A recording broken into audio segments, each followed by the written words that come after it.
انت بتتفرج دلوقتي على ديد بيكسل، وفي الفيديو ده هقولك حل مشكلة من اكبر المشاكل اللي بتواجهك بعد ما بتتعلم الفوتوشوب. وهي بعد ما بتتعلم التولز بتيجي ان انت خلاص مش قادر تعمل ديزاين كامل لوحدك. انت ممكن مثلا تشوف ديزاين، تقول انا اعرف اعمل ده اتعمل ازاي، الشيب ده اتعمل ازاي، طيب الريتاتش هنا انا عارف اعمله، لكن انت ما بتعرفش تعمل ديزاين كامل لوحدك. يعني بداية من الفكرة لحد ان ما تطلع ديزاين كامل لوحدك انت ما بتعرفش. دي مشكلة بتواجه اغلب المبتدئين بعد ما يتعلموا التولز، ما بيعرفوش يعملوا ديزاين لوحدهم. في الفيديو ده هحللك المشكلة دي. هنفترض ان احنا مثلا في شركة كلمتنا عايزين ديزاين. بداية يعني من البداية خالص هقولك الدنيا بتمشي ازاي. مبدئيا كده الكلاينت بيكلمك بيقولك انا عايز ديزاين كذا كذا، بيبعت حاجة اسمها بريف. البريف ده بيبعتلك فيه ديتيلز الديزاين اللي هو عايزه. هنفترض مثلا هنا ان شركة ريكسونا كلمتنا عايزين ديزاين للبرودكت بتاعهم، اي يعني برودكت معروفين بمزيل العرق. مش عايزين حاجة معينة، هم عايزين يعرضوا البرودكت بتاعهم بطريقة كرياتيف، يعني عايزين فكرة كرياتيف شوية. طيب التي او في، تي او في هنستخدم السلوجان بتاعهم اللي هو don't let you down. اللي ما يعرفش يعني تي او في، تي او في ده اللي هو التكست اون فيجوال، التكست اللي بيتكتب على التصميم بعد ما بنعمل التصميم. طيب ده مش شغلانتنا، يعني اللي بيعمل التي او في والكلام ده الكونتنت كريتور. هو بيبعتهولك وانت بتبدأ بقى تفكر هتمشي بأنهي دايركشن في الديزاين. طيب خلاص احنا كده اخدنا بريف. هنعمل ديزاين عن ريكسونا. هنحاول ان احنا، طبعا انا عارف هعمل ايه، يعني انا عارف الفكرة اللي اخترتها وعارف الفكرة اللي فكرت فيها، بس انا بوريك طريقة التفكير ازاي. طيب ديزاين هيكون عن ريكسونا، عايزين فكرة تكون مطرقعة شوية. هنعمل فكرة تكون مختلفة. هنعمل ده ازاي؟ مبدئيا كده احنا لما يكون عندنا شغل، يعني ما بنفتحش الفوتوشوب وبندوس على طول، لا كده غلط. احنا مبدئيا كده بنعمل انسبيريشن، بنعمل تغذية بصرية. انا اشوف مثلا الشغل مثلا او الكلاينت عايز شغل عن ايه. هنا مثلا ريكسونا، فانا هسيرش عن ديزاينات قديمة ناس عملتها على ريكسونا. انا مش هقلد، انا هاخد افكار، يعني هاخد فكرة من هنا، هاخد شيب بتاع تكست من هنا. يعني انا مش هقلد الديزاين اللي انا هشوفه، لا كده لا، ما بيعملش كده. احنا ناخد فكرة من هنا وفكرة من هنا لحد ما نجمع الفكرة الأساسية بتاعتنا. طيب ادخل على بيهانس او بنترست اللي يريحك. انا بختار ان افضل ان انا يعني بيهانس عندي بحس ان هو فيه ريزلتس اكتر عن بنترست. طيب ادخل هنا على بيهانس وهسيرش اكتب بس ريكسونا او ريكسونا ميوبليشن، بتطلع لي ريزلتس كتير. تلاقي لي هنا كذا ديزاين، في هنا مانيبيوليشن، في هنا على صوت باك جراوند، في يعني الشغل اللي هو متعوب عليه شوية، في أفكار عادية وأفكار حلوة. طيب أنا اخترت هنا كام ديزاين كده، تعال نشوفهم مع بعض. هنا الديزاين اللي عجبني فيه الزاوية بتاعة الديزاين، يعني هو حلو جدا هنا، والألوان حلوة برضو. هنا برضو تحس إن الديزاين فيه حركة، يعني هو ديزاين حلو جدا. هنا تحس إن فيه حركة في الباك جراوند. هنا برضو نفس الكلام برضو، يعني انا شايف ان الديزاين هنا تحس ان هو كولد اكتر، بيحسسك بالبرودة يعني. في عندنا الديزاين ده جامد جدا. تحس ان هو لايتنج قوي، وبيشد العين كده، وبرضو بيركز على البرودكت. عندي الديزاين ده، وده اكتر فكرة عجبتني بصراحة. وانا يعني اخدت الفكرة بتاعتي من الديزاين ده. هو ما نقولش ديزاين، هو تقريبا صورة، يعني هو الفكرة كلها في المترو. يعني انا شايف ان انا عملت لينك ما بين ريكسونا وما بين العرق وما بين الزحمة اللي هي هتكون في اغلب وليكن مثلا مكان زي المترو. مكان زي المترو ده معروف ان هو زحمة جدا. فانا فكرت قلت ليه مثلا ما نحطش، مثلا نجيب صورة مترو من جوه ونحط مثلا فيها جوه المترو علبة ريكسونا يعني، ونكتب السلوجان بتاعهم don't let you down. يعني انا شايف ان الفكرة دي هتبقى لطيفة. انا دلوقتي برضو اوريك طريقة التفكير او بنفكر ازاي. تعالى ننفذها. طيب اوريك التنفيذ. ماشي يلا بينا. هفتح كده فايل جديد. هفتح فايل جديد، فايل المقاس الانستجرام او الفيسبوك بيبقى 1800 عايز تصميم السوشيال ميديا بيبقى 1800 انستجرام و1200 فيسبوك، بس انا بفضل 1800 لكله عادي مش هتفرق.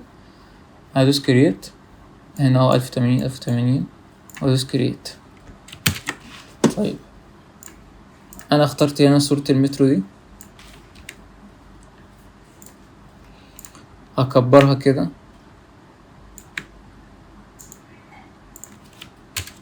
طبعا يعني انا الالوان هظبطها كده بحيث ان انا احاول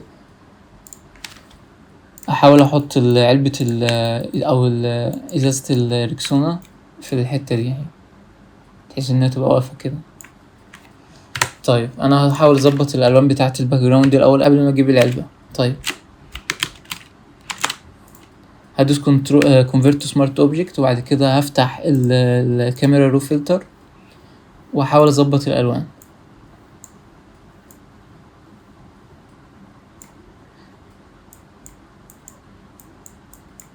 يعني مفيش حاجة اساسية، بس انا عيني شغالة برضو مع الديزاين بحيث ان انا افرش باك جراوند تكون مناسبة للديزاين بتاعي.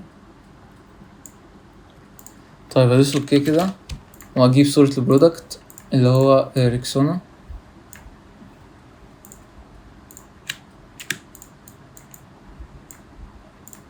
وابتدي ان انا اقص الديزاين. طيب انا هستخدم البين تول طبعا.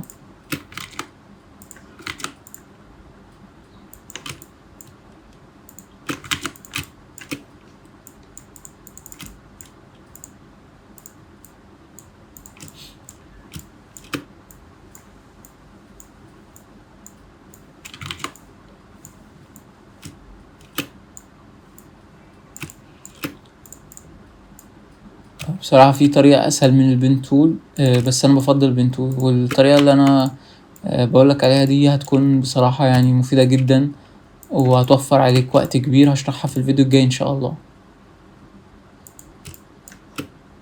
يعني هخليك تقص بالبين تول من غير ما تستخدم البين تول حرفيا يعني. استنى الفيديو ده هينزل قريب جدا ان شاء الله. طيب بعد ما هحدد اعمل كده، بعد ما احدد البروجكت بتاعي او احدد السبجكت بتاعي بدوس كنترول انتر بيعمل لي سيلكشن. بعد كده بعمل ماسك، ولو في زيادة هنا مثلا بشيلها كده بالبرش، لان انا عامل ماسك ومختار اللون الاسود، اتأكد ان انا مختار اغمق درجة في الاسود وادوس اوكي. اشيل الزيادات دي.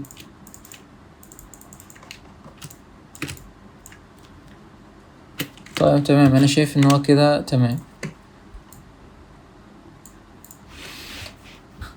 بعد كده هبدأ ان انا ارمي الشادو زي ما قلت لك. لو ما تعرفش ازاي تعمل شادو اتفرج على الفيديو، هحط لك لينك الفيديو في الوصف. طبعا اتفرج على الفيديو عارف انا بعمل ايه. بستخدم اول حاجة شادو واحد.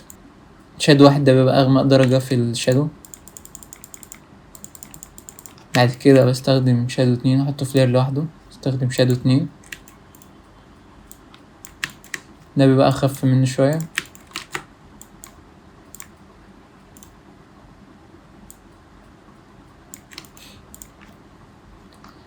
كده بستخدم شادو تلاتة على البروجكت نفسه، على السبجكت نفسه.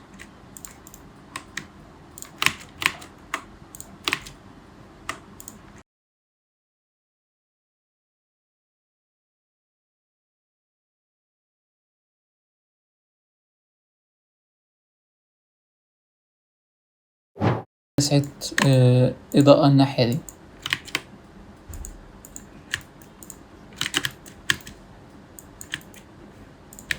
أعملها كده، أحاول إن أنا أقللها شوية. طبعا تحس إن اللايت جاي هنا أزرق كده أو أبيض مزرق، فأنا هاخد اللون ده هيكون أفضل.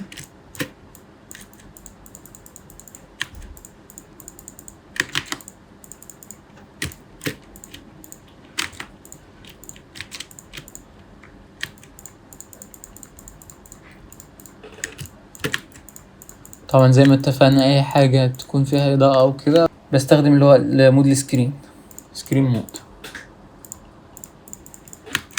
طيب وأكد على دي برضو، شايف اني عايزة تغمق سيكا برضو دي.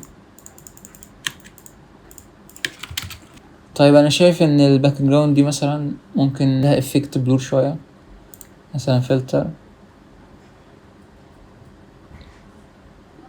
عند بلور وعندي جازن بلور، ادي لها حتة كده سيكا كده، يحس ان هي تعزل الديزاين عن الخلفية شوية. طيب انا حابب بس اكد على الشادو هنا تاني، عشان مش عارف يعني، انا حاسس ان هو مش في حاجة مش مظبوطة هنا. هعيد عليها تاني وهقلله بس.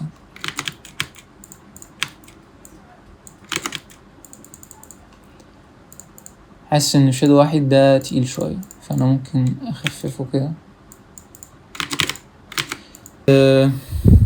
دلوقتي عادي هختار اخد اللوجو بتاع ريكسونا.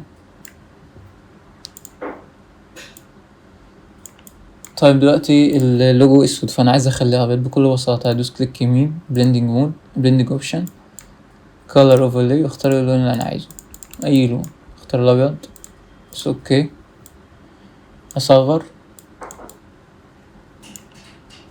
يفضل اي لوجو مكتوب بالانجليزي، يا اما تخليه تحت ناحية الشمال او فوق ناحية الشمال. ما بحبش ان انا اخليه، لو عربي خليه ناحية اليمين، لو انجليش خليه ناحية الشمال.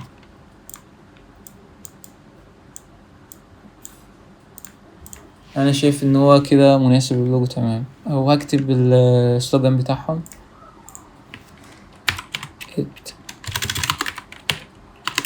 not let you down.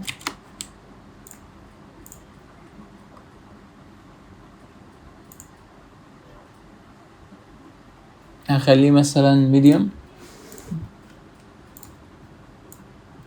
اصغره بالشكل ده.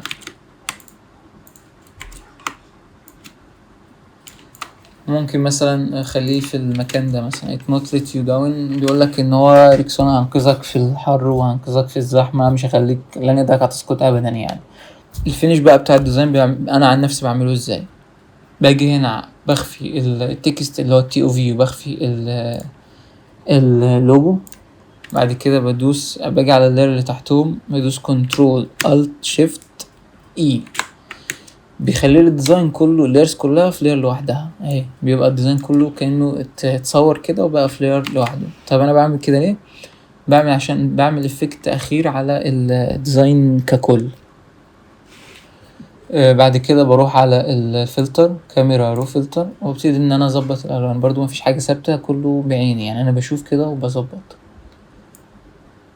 يعني ممكن اغمق شوية، اعلي الكونتراست شوية، الفايبرنس ممكن اشبع الساتوريشن الالوان شوية، ديتيلز يعني ممكن اغمق الحواف شوية بتاعت الديزاين، بحيث ان الفوكس كله يبقى على البرودكت. ماشي، انا شايف ان كده مثلا مناسب. وبعد كده اظهر اللوجو والسلوجان او التي او في. طيب انا كده خلصت. فكرة كلها ان انا عارف ان الديزاين مفيهوش شغل كتير، بس انا بوريك ازاي تعمل ديزاين لوحدك، ازاي تفكر من البداية في الديزاين بعد ما الكلاينت ما بعت لك البريف. يعني هي الفكرة جاتني من الصورة الأخيرة اللي أنا وريتها لك دي، اللي هما الاتنين في المترو. هي الفكرة كلها إن أنا ربطت إن الركسونة دي دايما بنستخدمها، مثلا هو مزيل عرق، فاحنا بنستخدمه مثلا في الصيف أكتر في الأماكن الزحمة، والأماكن الزحمة مترو مثلا. فأنا عملت لينك ما بين الزحمة والعرق والركسونة. فبكل بساطة جبت الركسونة، حطيتها جوه المترو، السلوجان بتاعهم، وحطيته it not let you down، لن يدعك تسقط أبدا. معاه كام افكت كده لطيف، والديزاين مفيش حاجة، وفي نفس الوقت بيشدك، وفكرة كرياتيف وكل حاجة. أتمنى تكون استفدت من الفيديو. أشوفك في فيديوهات تانية. شكرا.